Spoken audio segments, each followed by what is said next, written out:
সালামু আলাইকুম রাহমাতুল্লাহ। সবাইকে শুভেচ্ছা ও স্বাগতম, অভিনন্দন, অবিরাম। আশা করি মহান সৃষ্টিকর্তা আমাদের সবাইকে ভালো রেখেছেন। কথায় আছে বা একটি অতি পরিচিত প্রবাদ প্রচলিত রয়েছে, মুকুট পরার চেয়ে মুকুট রক্ষা করা কঠিন। আমার কথাগুলো হয়তো আপনাদের ভালো নাও লাগতে পারে। আপনারা যারা অর্থাৎ যে ছাত্র জনতা এই নতুন এক বাংলাদেশের পথ চলার পথ বের করে নিয়ে এসেছেন, আমার কথাগুলো আপনাদেরকে নিয়ে বিশদ ব্যাখ্যা আজকে নাই বা করলাম। ব্যাখ্যা করলে অনেক কিছু বলতে হবে, তাই এখনও সময় আছে।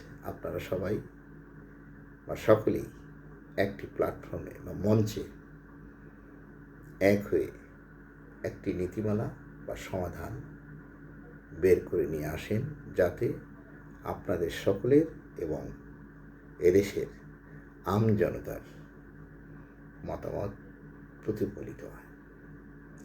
আপনারা সব কিছুর ঊর্ধ্বে উঠে এ জাতি বা দেশকে একটি নিয়মের বেড়াজালের এর মজবুত ভিত রচনা করেন, যাতে দেশ একটি গভীর সংকট থেকে উত্তরণের পথ খুঁজে পায়।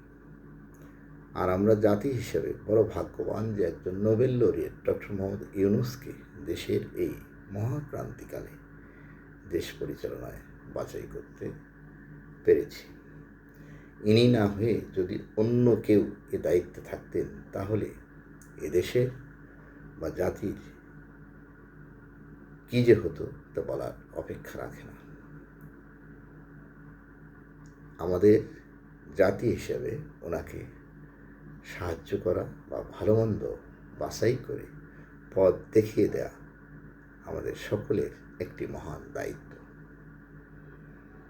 কারণ একজন মানুষ সব কিছু যে জানবেন বা বুঝবেন এমনটা কিন্তু কখনোই নয় বা হয় না কারো পক্ষে। এটা করতে না পারলে এ দেশ বা জাতি হিসেবে আমাদের কপালে দুর্ভোগ রয়েছে অবধারিত। আপনারা সবাই মিলে যা করবেন অতি দ্রুততার সহিত তা করার চেষ্টা করবেন। আপনাদের মাঝেই ঘাপটি মেরে রয়েছে এমন কেউ যারা প্রতিনিয়ত দেশে কোনো না কোনো বিশৃঙ্খলার সৃষ্টি করে চলেছেন বা অস্থিরতার সৃষ্টি করে চলেছেন।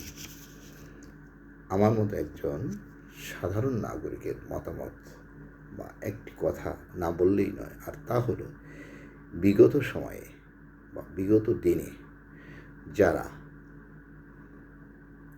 এই দেশ পরিচালনা করেছেন বা হাল ধরেছেন, তারা সবাই কিন্তু খারাপ বুঝের মানুষ বা রাজনীতিবিদ নন। এনাদের মাঝেও এমন অনেকেই গুণীজন রয়েছেন যারা এদেশের জন্য নিবেদিত প্রাণ প্রজ্ঞাবান মানুষ। আপনারা যদি মনে করেন বা যদি সম্ভব হয়, আপনারা এনাদেরকে দিয়েও কঠিন অনেক বাস্তবতার সমাধান, সম্ভাবনার সমাধান তৈরি করে নিতে পারেন। সবাই ভালো থাকবেন। দেখে শুনে বুঝে মতামত বা কথা বলার চেষ্টা করবেন। সর্বদা কথা কম বলবেন, কথা ও কাজের মিল রেখে চলার চেষ্টা করবেন। আপনারা ইয়ং, এনার্জেটিক এবং এদেশের বা আধুনিক বাংলাদেশের আধুনিক মানুষ, এবং আপনারা বিশাল মনের বা উদার মনের মানুষ। আপনারাই পেরেছেন অসম্ভবকে সম্ভব করতে। আপনারা সবাই ভালো থাকবেন সর্বদা। মহান সৃষ্টিকর্তা আপনাদের সবাইকে ভালো রাখুন, এটাই কামনা করছি বিনয়ের সঙ্গে। আমার এই কথাগুলো যদি কোনো প্রকারের ত্রুটি বা বিচ্যুতি হয়ে থাকে, ক্ষমাসুন্দর দৃষ্টিতে দেখবেন, এটি বিনয়ের সঙ্গে নিবেদন করছি। পরিশেষে একটি কথা, অতএব সাধু সাবধান।